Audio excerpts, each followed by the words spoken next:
باللہ من الشیطان الرجیم بسم اللہ الرحمن الرحیم۔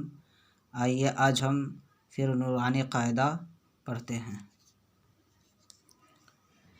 تختی نمبر 3، حرکات۔ حرکات کہتے ہیں زبر زیر پیش کو۔ زبر زیر پیش کو حرکات کہتے ہیں۔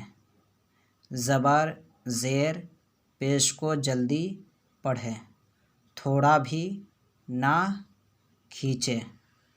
اب ہر تختی میں ہجیں اور روائے دونوں کی مشق کرائیں۔ الف ہمیشہ خالی ہوتا ہے، جو الف خالی نہ ہو وہ حمزہ ہے۔ زبر، زبر کی آواز اوپر کو اٹھتی ہے۔ اب اس تختی کو پورا اچھی طریقے سے یاد کر لیں کہ زبر زیر پیش کو حرکات کہتے ہیں۔ زبر زیر پیش کو تھوڑا بھی نہ کھینچیں، اور الف ہمیشہ خالی ہوتا ہے۔ اگر جس الف میں کوئی حرکات رہے تو وہ الف نہیں بلکہ اسے حمزہ پڑھا جائے گا، اور زبر کو تھوڑا بھی نہ کھینچیں بلکہ جلدی پڑھیں۔ اس کو آپ اچھی طریقے سے یاد کر لیں۔ اور تختی نمبر 3 کا ہم پاٹھ نمبر 1 پڑھیں گے آج۔ الف زبر آ۔ اب تو الف زبر اس میں حرکات ہو گیا، تو الف کی وجہ کیا پڑھیں گے؟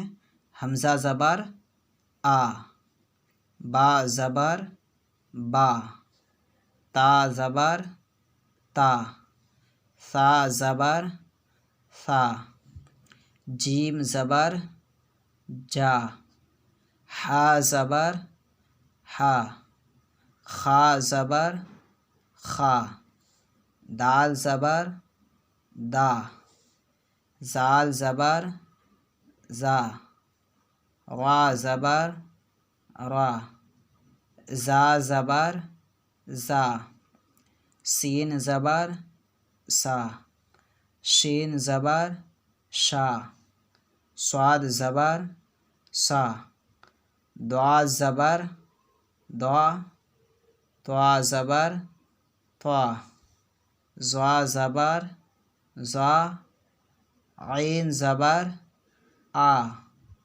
غین زبر غا، فا زبر فا، قاف زبر قا، کاف زبر کا، لام زبر لا، میم زبر ما، نون زبر نا، واو زبر وا، ہا زبر ہا، حمزہ زبر آ، یا زبر یا، یا زبر یا،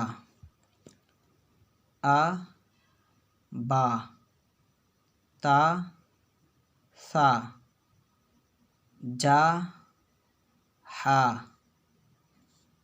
خا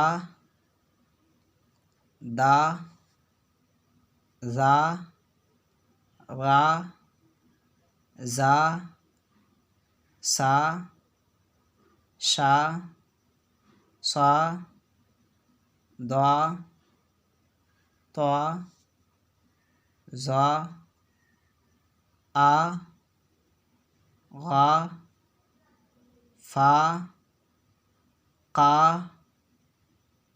کا، لا، ما، نا، وا، ہا، آ، یا۔